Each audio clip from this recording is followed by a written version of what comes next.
Hi there. So, regular viewers might remember a couple of months ago, me and my dad fitted the roof vent into the van. Mostly my dad, but I helped a little bit. But we never got around to wiring the motor in, so at the moment it's just an air vent rather than a fan vent. So fast forward a bit, we've now purchased the switch to wire the fan up. It's a forward and reverse switch. So purchased this off Amazon. It was around about £10. It's similar to the switches in your car for the electric windows. You know, where you can press your window down, lift the window back up. But the difference this one is when you click it one way, it stays.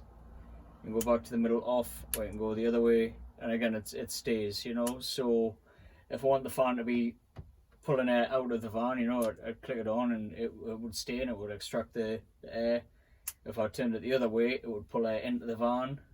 You have to obviously have your windows open at the same time, otherwise it causes kind of like a vacuum. It would change the air pressure. Not anything serious, but anyway, so I've got it. I've wired a little extension on because it didn't come with very long cables. And I'm just going to roughly wire it up just to check that it all works just before I start wiring it in properly.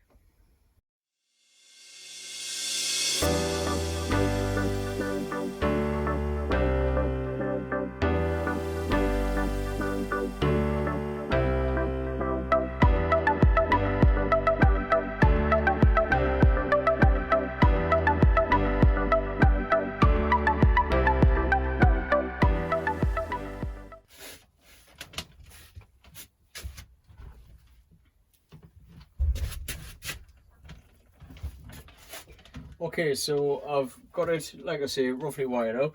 I'm just going to connect it to a battery and make sure it's in the off position, and we'll see if it works.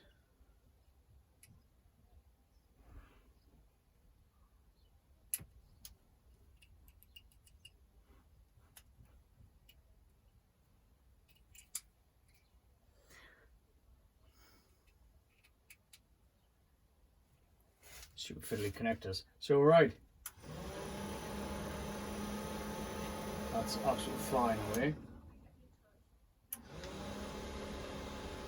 Yes, that's going perfect. It was going perfect. I've obviously, oh, there we go, the wires come out here.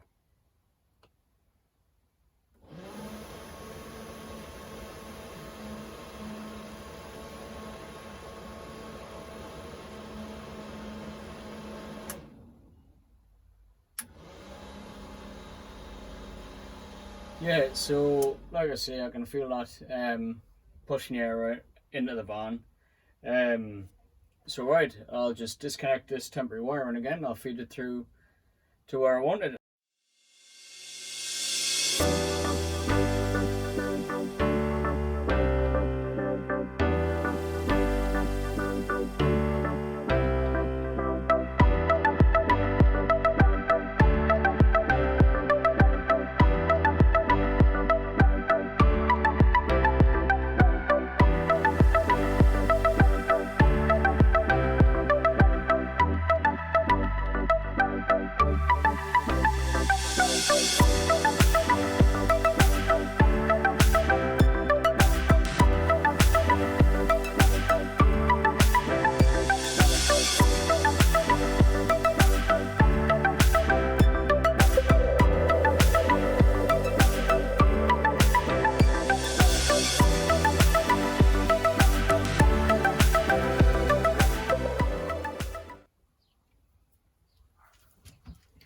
Okay, so I've just roughly wired the switch in.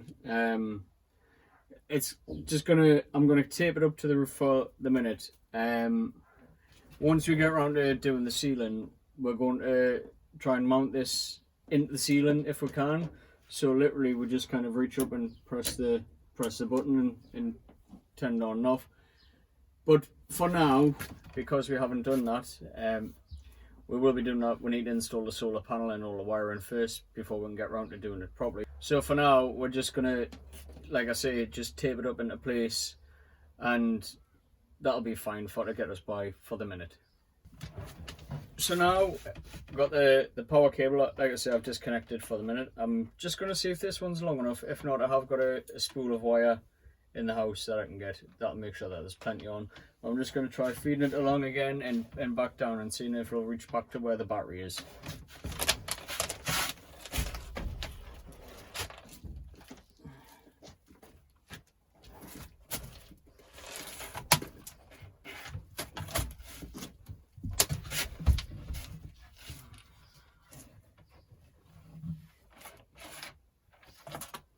Yeah, so this bit isn't going to be long enough, so I'll just go and get the other spool. Right, so I've just got the other spool of cable. It's 30 meters of cable, so hopefully that'll be long enough. Just quickly, for anyone who's wanting to have a go at the 12-volt electrics installations in the van conversions, or whatever, in the shed, outbuilding, garage, whatever. If you find it a bit daunting, just don't worry about it. Before I had a go at it, it used to give me, well, maybe it's not quite literally, but you know, give us nightmares about it. You know, what if I got it wrong? What if I'd done this? What if I got an electric shock? What if I'd done that? You know, and it's really, really, really simple. Quite literally, you've got red cable and a black cable. As long as you always connect red to red and black to black, there's not really much can go wrong.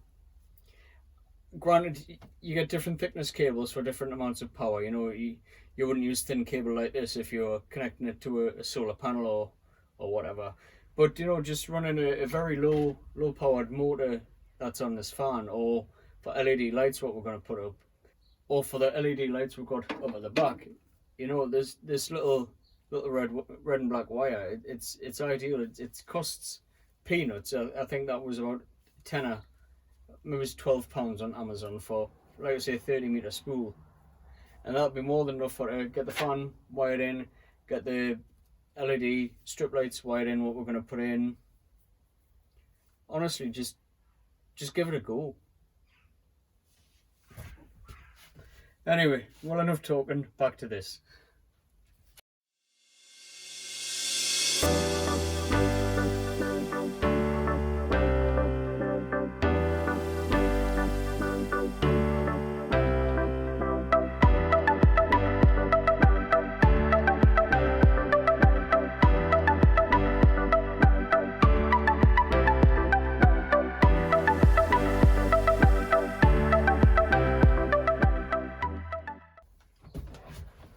So I'm just feeding it through the body of the van. I'm just trying to hide it basically as best I can. I'm going to bring it up the length of here to see how long I need it, and then I'm going to cut it off. I'll give myself an extra foot or so on the cable just to make sure there's enough.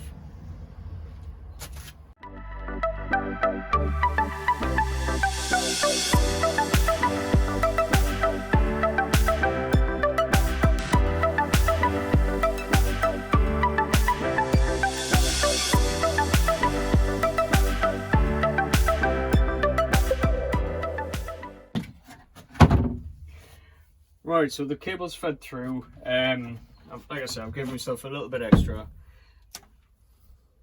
I just need to bare the wires and crimp a couple of ends on.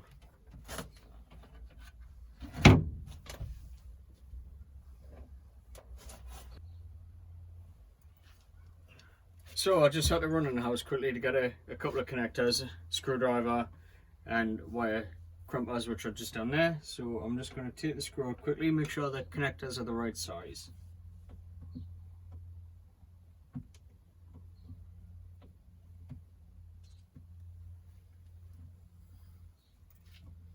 Perfect. So I'll just get on with that now quickly.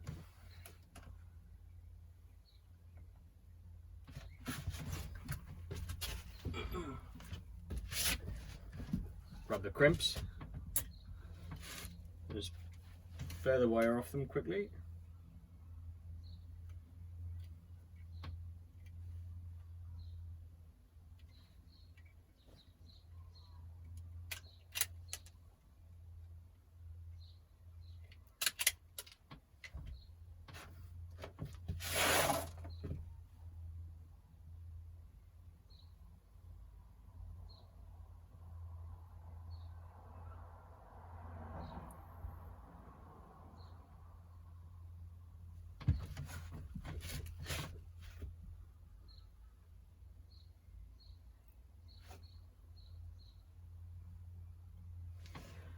And then one at a time, you just insert them into the connector ends.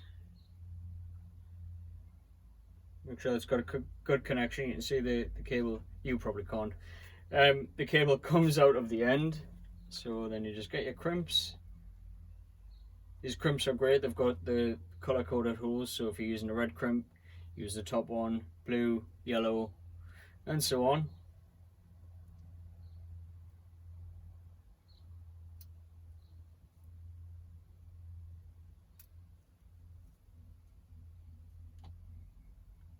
It's got a good hold.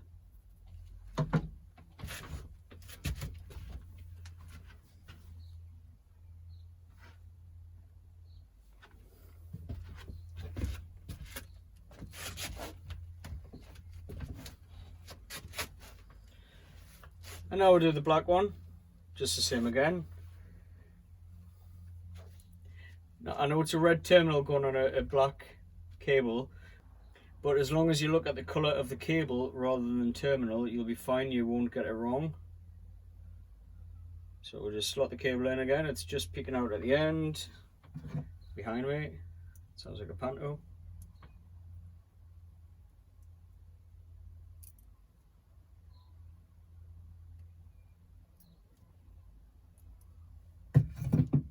Again, just make sure it's got a good hold.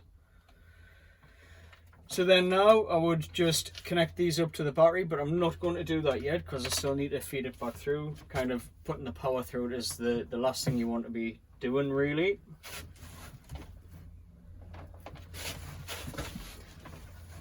So again, I'm just going to feed it roughly. I'm going to cut it there.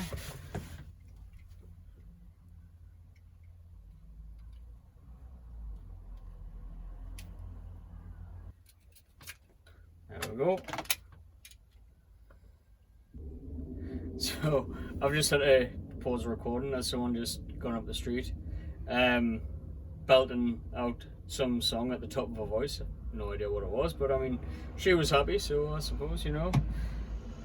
So right, like I say, so I've cut the wire in half, so we're just gonna separate them a bit by pulling them apart.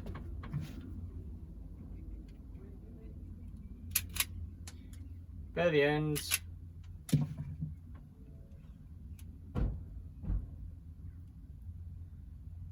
Just twist the strands together, it just puts them into kind of one wire rather than multiple strands. And again, I just fold it over so it's double thickness, so when I put it into the connector, it gets a good connection.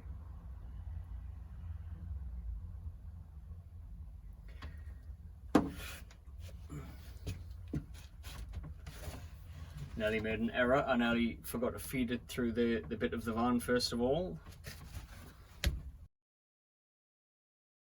Let's get the little flat screwdriver. Let's get the chocolate block connectors again and just red to red, black to black.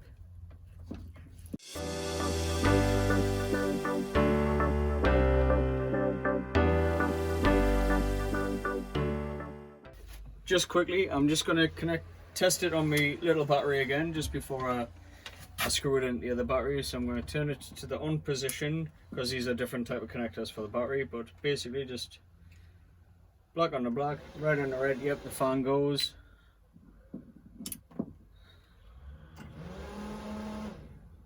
Yep, that's going the other way. Perfect. So turn that back to off. Get that in there. A little bit more space in there.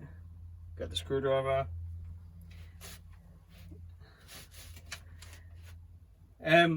What I'll be doing, obviously, because I've got two leisure batteries. Lenny mentioned this in the video where I put the batteries into the van. I'm going to put the positive to the positive connection on one battery and the negative to the negative connection on the opposite battery.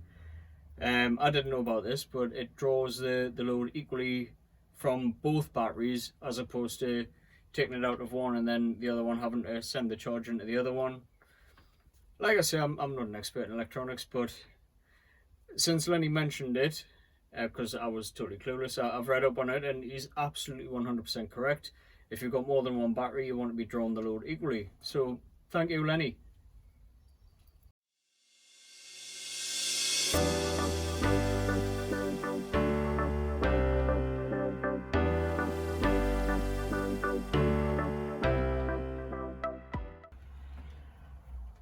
So that's connected. One more quick test.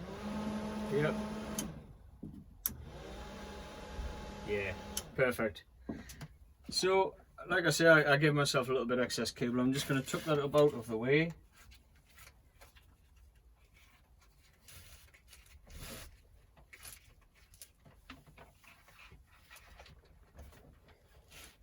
The reason I give myself a little bit of excess cable is, like I say, it's not in its final position.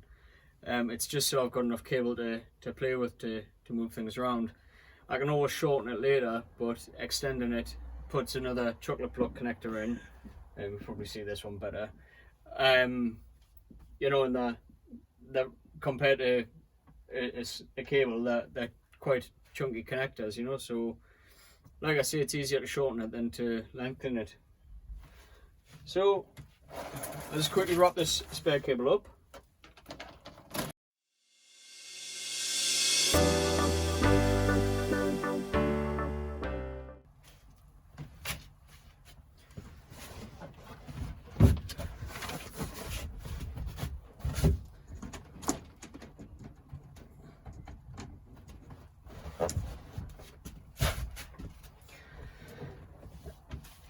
So all that's left to do now is just basically tape the wires up temporarily with a bit of duct tape, just so they're out of the way. I'm not going to bore you by filming that. I've probably bored you already enough today, but it's another little job done. Like I said, it's not a massive job, but it's, in my opinion, it's an important one, especially when it helps increase the airflow and ventilation through the van. So I think that's about it. So for now, I'll say goodbye. See you later.